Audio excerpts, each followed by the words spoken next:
दोस्तों, हम लोग 126 प्रश्न तक डिस्कशन कर लिए थे पिछली वीडियो में और 127 नंबर प्रश्न तक हम लोगों को डिस्कशन करना है। जो लोग पिछली वीडियो ना देखे हों पार्ट 1 इसका, तो पार्ट 1 ज़रूर देखिए जाकर। पार्ट 1 ज़रूर देखना जाकर, उसमें 125 प्रश्न से ऊपर 125 या 126 प्रश्न डिस्कशन किए गए हैं। तो आप लोग जाकर देखना जाकर। जो अगर आप सभी लोगों को अच्छा लगे तो वीडियो को लाइक कर देना, इस वीडियो को लाइक कर देना, और चैनल पर नए हैं तो चैनल को सब्सक्राइब जरूर कर लेना। चलिए दोस्तों, स्टार्ट करते हैं। करंट अफेयर्स के हम लोग क्वेश्चन देख रहे हैं, 900 प्लस क्वेश्चन देख रहे हैं, वो भी स्पीडी के बुक से। वार्षिकांक आता है, उसी को डिस्कशन कर रहे हैं। उसके एमसीक्यूज जो आते हैं 900 प्लस क्वेश्चंस, उसको हम लोग डिस्कशन कर रहे हैं। 1 जून तक हम लोग डिस्कशन कर रहे हैं। जो लोग पिछली वीडियो देखे होंगे उनको पता होगा किस पर्पज़ से यह डिस्कशन किया जा रहा है, तो पिछली वीडियो ज़रूर देखिए आप लोग। तो 127 नंबर प्रश्न कौन सा है यह देखना है। तो 127 नंबर प्रश्न है, Laureus world sportsman of the year award 2025 जीतने वाले मोंडो डुप्लांटिस किस खेल से संबंधित हैं? तो पोल वाल्टर से संबंधित हैं। दोस्तों, बहुत इंपॉर्टेंट क्वेश्चन है, किसी भी एग्जाम में पूछा जा सकता है। आने वाले एसएससी एग्जाम में, एनटीपीसी का एग्जाम चल ही रहा, उसमें भी पूछा जा सकता है। और साथ में आप सभी को 29 जून को जूनियर असिस्टेंट का एग्जाम है, उसमें भी पूछा जा सकता है। 128 नंबर प्रश्न है, भारतीय निशानेबाज अर्जुन बाबूटा को याद रखना क्योंकि भारतीय निशानेबाज हैं। आईएसएसएफ विश्व कप निशानेबाजी में इन्होंने कौन सा पदक जीता है? तो रजत पदक जीता है। तो आईएसएसएफ विश्व कप निशानेबाजी 2025 में कौन सा पदक जीता है? रजत पदक जीता है। किसने जीता है? अर्जुन बाबूटा। किस देश के निशानेबाज हैं? भारतीय निशानेबाज हैं। चलिए दोस्तों, 129 नंबर प्रश्न देख लेते हैं। और आप लोग चैनल पर नए हैं तो चैनल को सब्सक्राइब जरूर कर लेना और वीडियो को लाइक कर देना। उससे मुझे मोटिवेशन मिलता है कि वीडियो आप सभी लोगों को अच्छी लग रही है, और जो लोग नहीं कर पा रहे हैं उन तक यह वीडियो पहुंच जाएगी। रीच बढ़ती है लाइक करने से वीडियो की।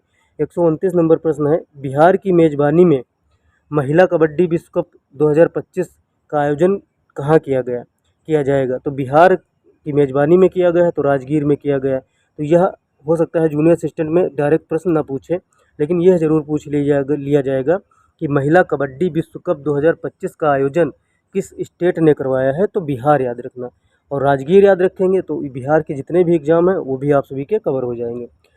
130 नंबर प्रश्न है, 130 नंबर प्रश्न का उत्तर बताना है। किस देश के राष्ट्रपति ने ईस्टर पर्व 30 घंटे के संघर्ष विराम की घोषणा की? तो रूस ने घोषणा की है। यह क्वेश्चन ज़्यादा इंपॉर्टेंट नहीं है और ना आने के चांसेस हैं। किस फुटबॉल टीम ने आई लीग 2024-25 खिताब जीता है? तो आई लीग किस खेल से संबंधित है यह भी बताना है। फुटबॉल से संबंधित है, फुटबॉल नहीं है, या फुटबॉल लिखा हुआ है। चर्चिल ब्रदर्स एफसी गोवा ने खिताब जीता है, तो एफसी गोवा ने खिताब जीता है आई लीग। 132 नंबर प्रश्न है, हाल ही में बॉम्बे स्टॉक एक्सचेंज की कौन सी वर्षगांठ मनाई गई? तो 150वीं वर्षगांठ मनाई गई। ठीक है, 150वीं वर्षगांठ बनाई गई बीएसई के बॉम्बे स्टॉक एक्सचेंज की। हम लोग अगला प्रश्न देख रहे हैं। 133 नंबर प्रश्न का उत्तर बताना है। अप्रैल 2025 में भारत का दौरा करने वाले संयुक्त राज्य अमेरिका के उपराष्ट्रपति कौन है? तो भारत का दौरा करने वाला, दौरा लिखा हुआ है यहाँ पर, तो भारत का दौरा करने वाले संयुक्त राज्य अमेरिका के उपराष्ट्रपति कौन है? तो जेडी वेंस हैं। कौन है? JD Vance. ये भी बहुत कम इम्पोर्टेंट है, लेकिन अप्रैल का है तो पूछा जा सकता है। जून के एग्जाम्स में, आने वाले एग्जाम्स में नहीं पूछा जाएगा। तो जून के जितने भी एग्जाम्स हैं उसके लिए यह इंपॉर्टेंट है। 134 नंबर प्रश्न है, भारत और उज्बेकिस्तान के बीच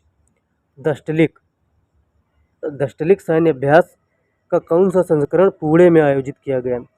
तो छठा संस्करण आयोजित किया गया। तो यह संस्करण भले ना पूछा जाए, लेकिन आप सभी लोगों से पूछ लिया जाएगा कि दस्तलिक अभियान किस देश के मध्य होता है? तो भारत और उज्बेकिस्तान के बीच होता है। और किस स्टेट में कराया गया है? तो पुणे में करवाया गया है। ठीक है, छठा है, छठा भी याद रखना, इंपॉर्टेंट हो सकता है। घुमा के क्वेश्चन वैसे भी आजकल पूछे जा रहे हैं। 135 नंबर प्रश्न है, किस टीम ने hockey India senior main national championship 2025 खिताब जीता है? तो hockey India senior main national championship 2025 का खिताब जीता है। तो किस टीम ने जीता है? तो पंजाब टीम ने जीता है। पंजाब टीम ने जीता है। 136 नंबर प्रश्न है। 136 नंबर प्रश्न का उत्तर क्या हो जाएगा? 21 अप्रैल 2025 को बहुराष्ट्रीय हवाई युद्ध अभ्यास डेजर्ट फ्लैग 10, क्या डेजर्ट फ्लैग 10, तो बहुराष्ट्रीय हवाई युद्ध अभ्यास है, मतलब इसमें बहुत से राष्ट्र सम्मेलन में भाग लेते हैं। ठीक है, इस युद्धाभ्यास में बहुराष्ट्रीय है तो बहुत सारे राष्ट्र, इसमें बहुत सारे देश भाग लेते हैं। डेजर्ट फ्लैग 10 में कहाँ आयोजित किया गया? तो अल अल दफरा अल दफरा एयरबेस यूएई में आयोजित किया गया। तो ये एयरबेस भले ना पूछा जाए, लेकिन यूएई याद रखना, यह पूछ लिया जाएगा। डेजर्ट लीग फ्लैग 10 का आयोजन कहाँ हुआ है? यूएई में हुआ है। 15 अप्रैल 2025 को भारत के किस राज्य ने अपना 77वां स्थापना दिवस मनाया है? तो हिमाचल प्रदेश ने मनाया है। यह एसएससी और एनटीपीसी के लिए वेरी मोस्ट इंपॉर्टेंट है। ग्रुप डी के लिए ऐसे क्वेश्चंस पूछे जाते हैं। चलिए अगला प्रश्न देख लेते हैं दोस्तों। 138 नंबर प्रश्न है, मिसेस ग्लोब इंटरनेशनल खिताब जीतने वाली पहली भारतीय कौन बनी है? तो यह जीए में आ जाता है क्योंकि पहली भारतीय बनी है। अब यह हमेशा इम्पोर्टेंट रहेगा क्वेश्चन। तो मिसेस ग्लोब इंटरनेशनल खिताब जीतने वाली पहली भारतीय बनी है अनुराधा गर्ग बनी है। कौन बनी है? अनुराधा गर्ग। 139 नंबर प्रश्न, अनुराधा गर्ग को याद रखना इंपॉर्टेंट है। 139 नंबर प्रश्न, भारत के 92 52 मुख्य न्यायाधीश कौन नियुक्त किए गए हैं? मतलब 92 मुख्य न्यायाधीश कौन नियुक्त किए गए हैं? Justice B R Gavai. अगर बाई चांस भूल चूक हो जाती है बोलने में तो आप लोग प्रश्न को देखकर खुद इतने समझदार हैं कि प्रश्न को पढ़ लेंगे कि हाँ बोलने में थोड़ा मिस्टेक हो गई है, बाकी बोलता वही हूँ जो लिखा है, क्योंकि लगातार बोलना फिर वीडियो को रिकॉर्ड करना तो उसमें मिस्टेक हो ही जाती है, ह्यूमन एरर, बोलने में कुछ ना कुछ हो जाती है। यूनेस्को द्वारा हाल ही में कितने स्थलों को ग्लोबल जियो पार्क नेटवर्क में शामिल किया गया है? तो 16 स्थलों को ग्लोबल जियो पार्क नेटवर्क में शामिल किया गया है यूनेस्को द्वारा। तो याद रखना 16। 141 नंबर प्रश्न है। 141 नंबर प्रश्न कौन सा है? 14 अप्रैल को किस महापुरुष की जयंती मनाई जाती है? तो डॉक्टर भीमराव अंबेडकर की मनाई जाती है। तो ये तो सबको पता होगा। खैर 142 नंबर प्रश्न है, इजरायली हमले में दोनों हाथ गंवाने वाले और गाजा के फ़िलिस्तीन लड़के महमूद अजहर की तस्वीर के लिए 2025 का world press photo of the year का सम्मान किसे मिला है? तो किसे मिला है? समर अबू एलाफ को मिला है। किसे मिला है? समर अबू अलाफ को मिला है world press photo of the year. तो समर अबू एलाफ को याद रखना। 143 नंबर प्रश्न है, विश्व कप मुक्केबाजी में स्वर्ण पदक जीतने वाले प्रथम भारतीय पुरुष खिलाड़ी कौन बने हैं? तो हितेश गुलिया बने हैं। कौन बने? हितेश गुलिया बने हैं। चलिए दोस्तों 144 नंबर प्रश्न देख लेते हैं। वर्ल्ड इकोनॉमिक फोरम द्वारा यंग ग्लोबल लीडर 2025 किसे चुना गया है? तो राम मोहन नायडू को चुना गया है। वर्ल्ड इकोनॉमिक फोरम द्वारा यंग ग्लोबल लीडर 2025 चुना गया है राम मोहन नायडू को। 145 नंबर प्रश्न है दोस्तों। 145 नंबर प्रश्न क्या है? किस खेल से संबंधित वंदना कटारिया ने संन्यास का ऐलान किया है? तो हॉकी खेल से संबंधित है वंदना कटारिया। इसको लगा लीजिए, वेरी मोस्ट इंपॉर्टेंट, किसी भी परीक्षा में पूछा जा सकता है वंदना कटारिया को। हॉकी खेल से संबंधित है वंदना कटारिया। कटारी होती है ऐसी, कटारी कभी देखे हैं? जो वो काटता है उसको क्या कहते हैं? नारियल को काटता है, उसकी कटारी ऐसी होती है, और हॉकी की भी ऐसी होती है। तो वंदना कटारिया, कटारी से याद रखना, ऐसी होती है कटारी, और जिसको नारियल काटा जाता है उसी को वैसी कटारी होती है, वैसी ही हॉकी होती है। तो हॉकी, वंदना कटारिया हॉकी से संबंधित है। तो ऐसे जुगाड़ बना के याद कर लेना।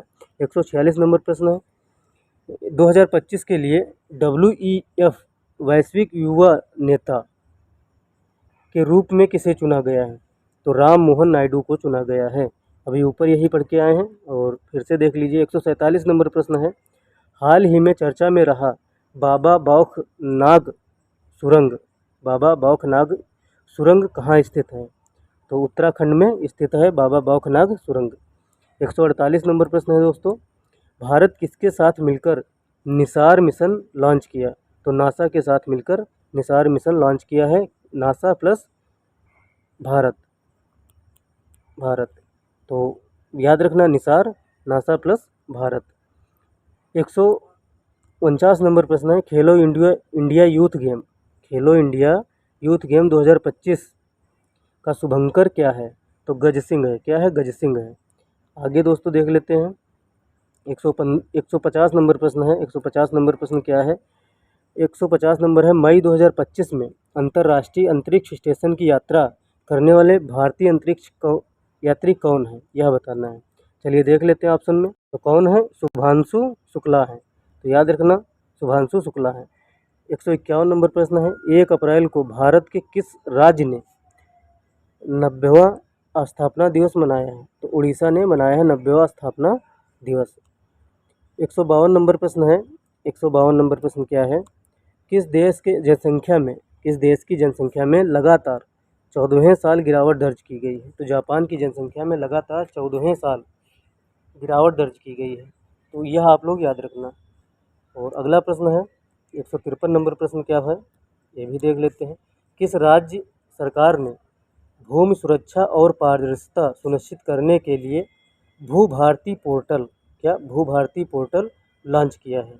तो किस राज्य ने लॉन्च किया है? तो तेलंगाना राज्य ने लॉन्च किया है भूभारती पोर्टल। अब यह भूभारती पोर्टल याद रखना, ऐसे पूछा जाएगा कि तेलंगाना राज्य ने भूभारती पोर्टल लॉन्च किया है, इसका उद्देश्य क्या है? तो उद्देश्य क्या है? भूमि सुरक्षा और पारदर्शिता सुनिश्चित करना। भूमि सुरक्षा और पारदर्शिता सुनिश्चित करना, ये भी क्वेश्चन बन जाएगा। ठीक है, चलिए दोस्तों, और तीसरा क्वेश्चन इसी से बन जाएगा कि भूमि सुरक्षा पारदर्शिता सुनिश्चित करने के लिए तेलंगाना राज्य ने कौन सा पोर्टल लॉन्च किया है? तो भूभारती पोर्टल लॉन्च किया है। यह 3 प्रश्न बन सकते हैं। एक तो आप सभी के सामने दिया गया है, 2 हमने डिस्कशन कर दिए हैं। 154 नंबर प्रश्न है। प्रश्न ही नहीं देखना होता है, प्रश्न में क्या पूछा है और क्या पूछा जा सकता है प्रश्न में ही, उसको भी देखना होता है। 154 नंबर प्रश्न है, लगातार चौथे साल भारत का सबसे बड़ा व्यापारिक साझेदार कौन बना है? तो लगातार चौथे साल भारत का सबसे बड़ा व्यापारिक साझेदार अमेरिका बना है, यूएसए बना हुआ है। चलिए दोस्तों, 155 नंबर प्रश्न है। 155 नंबर प्रश्न क्या है? त्रिभाषा पॉलिसी को लागू करने वाला पहला भारतीय राज्य कौन बना है? तो महाराष्ट्र बना है। त्रिभाषा फार्मूला को लागू करने वाला या त्रिभाषा पॉलिसी को लागू करने वाला भारत का पहला भारतीय राज्य बना है, तो महाराष्ट्र। 156 नंबर प्रश्न है, भारतीय सेना के कितने जवानों को संयुक्त राष्ट्र पदक दिया गया है? तो 821 जवानों को संयुक्त राष्ट्र पदक दिया गया है। दोस्तों, वीडियो को पूरी देखना, आप सभी लोगों को इतना लाभ पहुंचाएगा कि करंट अफेयर्स क्वेश्चंस आप सभी को यहीं से मिल जाएंगे, और अगर नहीं मिलेंगे तो कहीं से नहीं मिलेंगे, किसी भी बुक से नहीं मिलेंगे, क्योंकि 900 प्लस क्वेश्चन डिस्कशन करना और 1 साल का पूरा करंट अफेयर डिस्कशन कर देना, उसके बाद भी क्वेश्चन ना फंसे तो वह फिर अलग जोन में पूछेगा क्वेश्चन। और एनटीपीसी और एसएससी ऐसे क्वेश्चन बनाता है कि किताबों से लेना देना नहीं होता। अब तो यूपी ट्रिपल भी ऐसे क्वेश्चंस बनाने लगा है, ना उसको सिलेबस से लेना देना होता है, ना किताबों से लेना देना होता है, उसका अपना रूट अलग, तीनों का रूट अलग अलग हो चुका है। हालिया जारी एक रिपोर्ट के अनुसार कौन सा राज्य सरकारी अस्पतालों में मरीजों को मुफ्त दवा वितरण करने के मामले में अव्वल रहा? तो बिहार रहा है। देख लीजिए कितना इम्पोर्टेंट प्रश्न है यह। कहीं किसी स्टेट में भले ना पूछा जाए, लेकिन सेंटर का एग्ज़ाम होगा तो पूछ लिया जाएगा, बिहार स्पेशल एग्ज़ाम होगा तो पूछ लिया जाएगा। ठीक है, 158 नंबर प्रश्न है। 158 नंबर प्रश्न क्या है? देश के मसाकी कासीवारा को एबल पुरस्कार 2025 मिला है, तो किस देश के हैं? जापान के हैं मसाकी कासीवारा, एबल पुरस्कार से मिला है। अब यह अभी आप सभी को बताएं, यह 19 जून को जो एनटीपीसी हुआ है, 19 जून को एनटीपीसी, उसमें यह क्वेश्चन डायरेक्ट फंसा है, डायरेक्ट क्वेश्चन मिला है, मसाकी कासीवारा किस देश के हैं? तो यह जापान के हैं। ठीक है, एबल पुरस्कार से के विजेता है, डायरेक्ट क्वेश्चन मिला है यह मसाकी कासीवारा। 159 नंबर प्रश्न है, 2024-25 में भारत के निर्यात में कितने प्रतिशत की वृद्धि दर्ज की गई? तो 5.5% की वृद्धि दर्ज की गई है भारत के निर्यात में 2024-25 में। 160 नंबर प्रश्न है, देश का पहला पूर्ण डिजिटल साक्षर राज्य कौन बना है? तो केरल बना है। केरल बना है, देश का पहला पूर्ण डिजिटल साक्षर राज्य बना है। अगर केवल साक्षर पूछा जाए तो मिजोरम है। कौन है? मिजोरम है। पीछे वीडियो में हम लोग डिस्कशन किए हुए हैं, तो वो भी देखना। और पूर्ण डिजिटल पूछा जाए तो केरल है। ठीक, चलिए दोस्तों, 161 नंबर प्रश्न देख लेते हैं। 161 नंबर प्रश्न क्या कहता है? हाल ही में रक्षा साहित्य महोत्सव कलम और कवच 2.0 का आयोजन कहाँ किया गया? तो रक्षा साहित्य महोत्सव था। कलम और कवच 2.0 का आयोजन नई दिल्ली में किया गया। कहाँ किया गया? नई दिल्ली में किया गया। ये भी एनटीपीसी में प्रश्न पूछा जा चुका है। 162 नंबर प्रश्न है दोस्तों, किस आईआईटी ने कीटाणुओं से लड़ने के लिए होस्ट प्रोटीन की खोज की है? तो होस्ट प्रोटीन की खोज की है आईआईटी मुंबई ने। चलिए दोस्तों, अगला प्रश्न हम लोग देख लेते हैं। अगला प्रश्न क्या है? अगला प्रश्न देखा नहीं, यहाँ पर आ जाते हैं। यहाँ पर अगला प्रश्न है, किस राज्य के मुख्यमंत्री ने ई सेहत ऐप का शुभारंभ किया है? तो किस राज्य के मंत्री ने ई सेहत ऐप का शुभारंभ किया है? तो जम्मू कश्मीर के मुख्यमंत्री ने ई सेहत ऐप का लॉन्च किया है। ठीक है, तो ये भी याद रखना इंपॉर्टेंट है। 164 नंबर प्रश्न है। देखो आवाज़ पे दोस्तों ना जाना, क्योंकि अगर हम लगातार 150 क्वेश्चन तेज़ आवाज़ में कराएंगे तो गला ख़राब हो जाएगा, तो दूसरी क्लास रिकॉर्ड नहीं कर पाएंगे। तो इसलिए थोड़ा स्लो बोलना पड़ता है। तो आप लोग थोड़ा अपनी मोबाइल की वॉल्यूम बढ़ा लेना, और आप सभी की आवाज़ तेज़ भी हो जाएगी, और मतलब भर का सुनना भी ज़रूरी है, कान को सुनाई देना भी ज़रूरी है। तेज़ सुनेंगे तो आप सभी लोगों को वैसे भी फ़र्क नहीं पड़ेगा।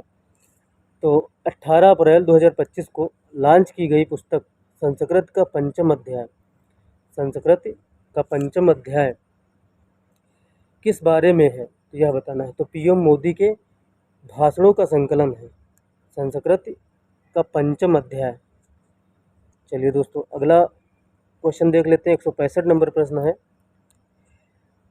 वर्चुअल दलित साहित्य पुरस्कार 2025 से किसे सम्मानित किया गया है? तो पी शिवकामी को सम्मानित किया गया है वर्चुअल दलित साहित्य पुरस्कार से। तो ये भी याद रखना। 165 नंबर प्रश्न इंपॉर्टेंट है, बहुत इंपॉर्टेंट प्रश्न है। हम लोग 166 नंबर प्रश्न देख रहे हैं। 166 नंबर प्रश्न का उत्तर क्या हो जाएगा? अप्रैल 2025 में साइबर सुरक्षा के लिए QNU लैब्स द्वारा लॉन्च किए गए प्लेटफॉर्म का नाम क्या है? तो क्यू शील्ड नाम है। क्या नाम है? क्यू शील्ड नाम है। तो इसको याद रखना। तो QNU लैब्स द्वारा लॉन्च किए गए प्लेटफॉर्म का नाम क्या है? तो क्यू शील्ड नाम है। 167 नंबर प्रश्न हम लोग देख रहे हैं, और आप सभी लोग तन्मयता के साथ देखिए, अच्छे से देखिए, और जो प्रश्न आप सभी लोगों को अच्छा लगे तो वो नोट कर लीजिए, क्योंकि वो प्रश्न फंसने के चांसेस ज़्यादा रहते हैं। 167 नंबर प्रश्न है, डोनाल्ड ट्रंप द्वारा भारतीय वस्तुओं पर 9 अप्रैल 2025 से लागू पारस्परिक टैरिफ का प्रतिशत क्या है? तो 26% है। 26% पारस्परिक टैरिफ है। 168 नंबर प्रश्न है। 168 नंबर प्रश्न क्या है? आयुष्मान भारत योजना में शामिल होने वाला 35वां राज्य कौन सा बना है? तो दिल्ली बना है। दिल्ली जब तक केजरीवाल के हाथ में रही तब तक तो बना नहीं, आयुष्मान भारत योजना को शामिल नहीं किया गया दिल्ली को। लेकिन जैसे ही बीजेपी आई, वैसे ही आयुष्मान भारत योजना को शामिल कर लिया गया दिल्ली में। तो 35वां राज्य बना है। जिसको बनना चाहिए था पहला राज्य, वह बना है 35वां राज्य। फिलहाल ठीक है, उनकी अलग पॉलिसी होगी, और बीजेपी है तो उसकी अलग पॉलिसी है, अपनी अपनी अलग अलग पॉलिसी होती है सरकारों की। 169 नंबर प्रश्न है, इंडियन सुपर लीग जिसे कहते हैं ISL 2024-25 का खिताब किसने जीता है? तो मोहन बागान सुपर जॉइंट ने जीता है। किसने जीता है? मोहन बागान सुपर जॉइंट ने जीता है इंडियन सुपर लीग।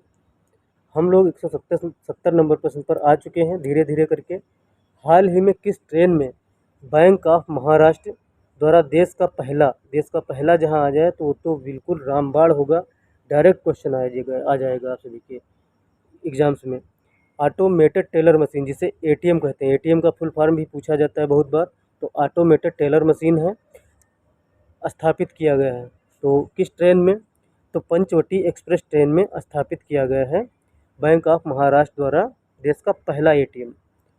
हम लोग 171 नंबर प्रश्न देख रहे हैं। अब आप लोग ट्रेन में चढ़ेंगे तो ATM से पैसे निकाल सकते हैं।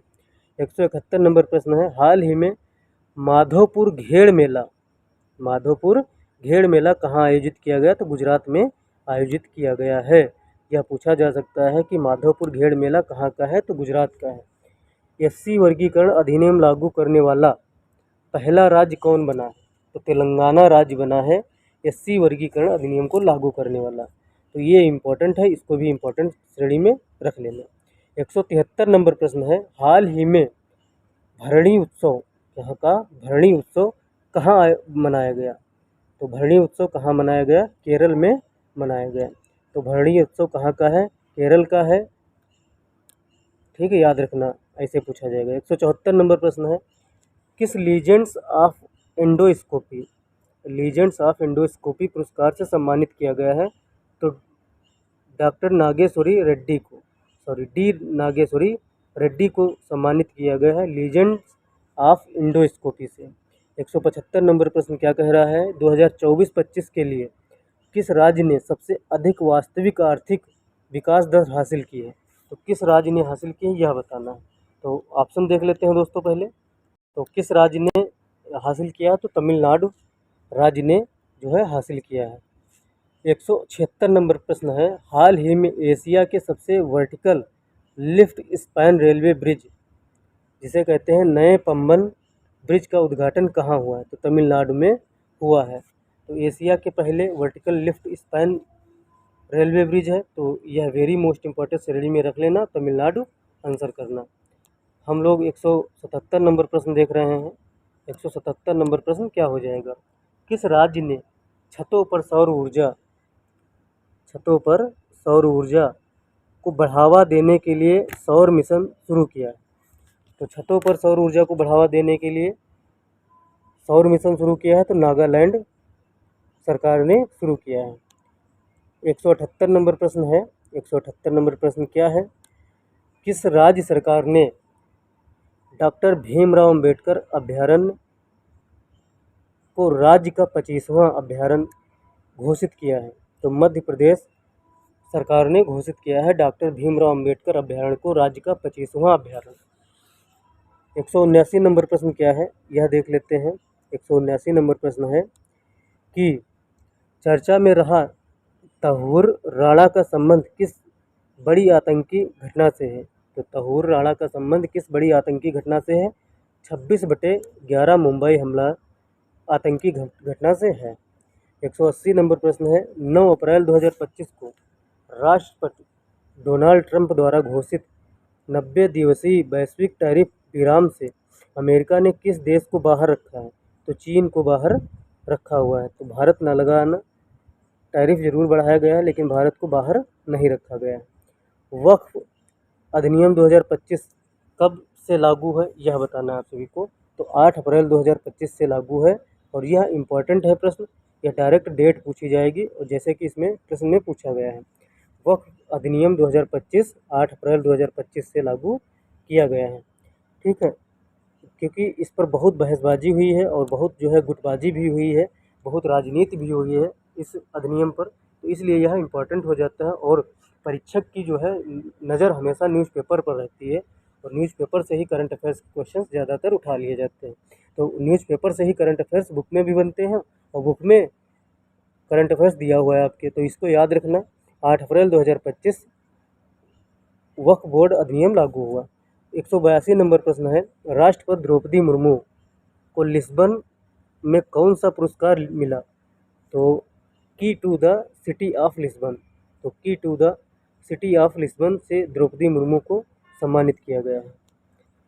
163 नंबर प्रश्न है, 183 नंबर प्रश्न है, किस राज्य के सभी मदरसों में एनसीईआरटी पाठ्यक्रम अनिवार्य कर दिया गया है? तो उत्तर प्रदेश राज्य में सभी मदरसों में एनसीईआरटी पाठ्यक्रम अनिवार्य कर दिया गया है। बिल्कुल एनसीईआरटी पाठ्यक्रम पढ़ना ही चाहिए सबको, अपना सब कुछ पढ़ते ही रहो, लेकिन साथ में ये भी देखते रहो कि क्या है देश विदेश में, सब चीज़ें पता होनी चाहिए। 184 नंबर प्रश्न है, श्रीलंका द्वारा पीएम मोदी को दिए गए सर्वोच्च नागरिक पुरस्कार का नाम क्या है? तो श्रीलंका द्वारा जो दिया गया है तो मित्र विभूषण से सम्मानित किया गया, तो बी वाला ऑप्शन सही हो जाएगा, मित्र विभूषण। ऐसे यह प्रश्न और बन सकता है एक बार कि जो पीएम मोदी को किस देश ने अपना सर्वोच्च नागरिक पुरस्कार मित्र विभूषण से सम्मानित किया? तो श्रीलंका ने सम्मानित किया, इसको याद रखना। और द्रौपदी मुर्मू को याद रखना, लिस्बन ने सम्मानित किया गया है, तो वो भी याद रखना। और इनको मित्र विभूषण से सम्मानित किया श्रीलंका ने। इनको अपने प्रधानमंत्री नरेंद्र मोदी जी के सम्मानित किया गया है। 185 नंबर प्रश्न है, फ्रेड डारिंगटन सैंड मास्टर पुरस्कार पाने वाले पहले भारतीय कौन बने हैं? तो सुदर्शन पटनायक बने हैं फ्रेड डारिंगटन सैंड मास्टर पुरस्कार। तो सुदर्शन पटनायक को याद रखना, मास्टर पटनायक, ठीक है। 186 नंबर प्रश्न है दोस्तों कि किस राज्य सरकार ने अपने जीरो पॉवर्टी मिशन का नाम डॉक्टर भीमराव अंबेडकर के नाम पर रखने की घोषणा की है? तो उत्तर प्रदेश सरकार ने घोषणा की है। तो जूनियर असिस्टेंट के अभ्यर्थी याद रखेंगे इसको, क्योंकि यह इम्पोर्टेंट है। जीरो पॉवर्टी मिशन का नाम क्या रख दिया गया? डॉक्टर भीमराव अंबेडकर रख दिया गया है मिशन। और एनसीईआरटी मदरसों में एनसीईआरटी को पढ़ने के लिए लागू करने वाला राज्य कौन है? उत्तर प्रदेश है। दोनों प्रश्न आप सभी को याद होने चाहिए। हम लोग 187 नंबर प्रश्न की तो वो बढ़ रहे हैं। 187 नंबर प्रश्न क्या हो जाएगा? छठा बिम्स्टेक शिखर सम्मेलन का आयोजन कहाँ हुआ? तो छठे बिम्स्टेक शिखर सम्मेलन का आयोजन थाईलैंड में हुआ। कहाँ हुआ? थाईलैंड में हुआ बिम्स्टेक शिखर सम्मेलन का आयोजन। अब आप कहेंगे बिम्स्टेक में कितनी कंट्री हैं और बिम्स्टेक में कौन कौन से देश शामिल हैं, ये सब बताइए। तो ये सब बताने का समय नहीं है, जून की परीक्षाएं नज़दीक हैं, एनटीपीसी की चल रही हैं। तो आप लोग यह जीके में पढ़ते हैं और जीके में पढ़ते रहिए, और हर जगह वही पढ़ के और अपना बार बार टाइम उसी पर कंज्यूम कर देना या लगा देना, तो वो ठीक नहीं है। जीके में आते हैं, जैसे आप सभी को शामिल हैं, जितने भी कंट्री शामिल हैं वह सभी जीके में आते हैं, तो जीके में पढ़िए आप सभी लोग, ठीक है। चलिए दोस्तों, T20 में 100 अर्धशतक पूरे करने वाले पहले भारतीय कौन बने? विराट कोहली 100 अर्धशतक पूरे कर लिए हैं। और T20 फॉर्मेट में भारत में जन्म के समय लिंगानुपात 918 से बढ़कर कितना हो गया है? तो 930 हो गया है। जन्म के समय लिंगानुपात 918 था, उसको वह बढ़कर कितना हो गया है? तो 930 हो गया है। भारत की बात कर रहा है, उत्तर प्रदेश की बात नहीं कर रहा है। हम लोग 190 नंबर प्रश्न पर आ गए हैं। अगर आप सभी लोगों को उत्तर प्रदेश का लिंगानुपात पता हो तो ज़रूर कमेंट बॉक्स में डालना और भारत का लिंगानुपात डालना, ठीक है। Nomad capitalist passport index 2025 nomad capitalist passport index 2025 में कौन शीर्ष पर रहा, यह बताना है। तो आयरलैंड शीर्ष पर रहा। कौन शीर्ष पर रहा? आयरलैंड शीर्ष पर रहा। यह इंपॉर्टेंट है, कई बार ऐसे ही प्रश्न पूछा जा चुका है। हम लोग 191 नंबर प्रश्न देख रहे हैं। हाल ही में किसे राष्ट्रीय युवा पुरस्कार से सम्मानित किया गया है? तो आकर्ष श्राफ को सम्मानित किया गया है। राष्ट्रीय युवा पुरस्कार से किसे सम्मानित किया गया है? आकर्ष श्राफ को सम्मानित किया गया है। 192 नंबर प्रश्न है दोस्तों, अंतर्राष्ट्रीय आपराधिक न्यायालय में हटने वाला पहला यूरोपीय देश कौन है? तो अंतर्राष्ट्रीय आपराधिक न्यायालय से कौन देश हट गया है, यह बताना है। तो हंगरी हट गया है। कहाँ, कौन हट गया? हंगरी हट गया है। 193 नंबर प्रश्न है, नीति आयोग द्वारा जारी राजकोषीय स्वास्थ्य सूचकांक अच्छा आपराधिक न्यायालय से इसलिए हट गया क्योंकि यह हंगरी मतलब भूखा था, इसलिए यह हट गया, क्योंकि यह अपराध करने के लायक नहीं है। मतलब याद करने के लिए बोल रहा हूँ और बाकी कोई ध्येय नहीं है। हंगरी मतलब होता है भूखा, जो भूखा होगा तो वह अपराध करेगा। लेकिन यह तब भी हट गया है यूरोपीय कंट्री से। यूरोपीय कंट्री देश का पहला देश बन गया है यूरोपीय देशों में कि यह जो है अंतर्राष्ट्रीय आपराधिक न्यायालय से हट गया है। तो हंगरी को याद रखना। इतना तामझाम करके ऐसे बोल दिया है तो इसीलिए कि आप सभी को याद रहे, क्योंकि यह वेरी मोस्ट इम्पोर्टेंट प्रश्न है। नीति आयोग द्वारा जारी राजकोषीय स्वास्थ्य सूचकांक में कौन शीर्ष पर रहा? तो उड़ीसा शीर्ष पर रहा। कौन शीर्ष पर रहा? उड़ीसा शीर्ष पर रहा। राजकोषीय स्वास्थ्य सूचकांक में उड़ीसा शीर्ष पर रहा। अच्छा, यह पूछ लिया जाता है प्रश्न, एक और बन जाता है इससे प्रश्न। कौन बन जाता है? राजकोषीय स्वास्थ्य सूचकांक किस आयोग द्वारा जारी किया जाता है? तो नीति आयोग द्वारा जारी किया जाता है, ये भी याद रखना, ठीक है। हम लोग 154 नंबर प्रश्न देख लेते हैं और बेहतरीन 154 नंबर प्रश्न है, उसको देखते हैं। किस राज्य सरकार ने पिछड़े बच्चों के लिए 100% स्कॉलरशिप का ऐलान किया है? तो 100% स्कॉलरशिप हरियाणा सरकार ने पिछड़े बच्चों के लिए 100% स्कॉलरशिप का ऐलान किया है। 195 नंबर प्रश्न है, दिग्गज अभिनेता हैं मनोज कुमार। कौन है? मनोज कुमार का वास्तविक नाम क्या है? तो मनोज कुमार का वास्तविक नाम क्या है? दिग्गज अभिनेता हैं मनोज कुमार का वास्तविक नाम क्या है? हरिकृष्ण गिरी गोस्वामी। हरिकृष्ण गिरी गोस्वामी इनका नाम है। इतना बड़ा नाम है। और इनका मनोज कुमार भी नाम है, हरिकृष्ण गिरी गोस्वामी जी का। मनोज कुमार जी को जानते ही होंगे, गैंग्स ऑफ वासेपुर में जो फर्स्ट आई थी उसमें यह मेन विलन थे मनोज कुमार। और मनोज कुमार ये बिहार से बिलोंग करते हैं, बहुत अच्छे एक्टर हैं।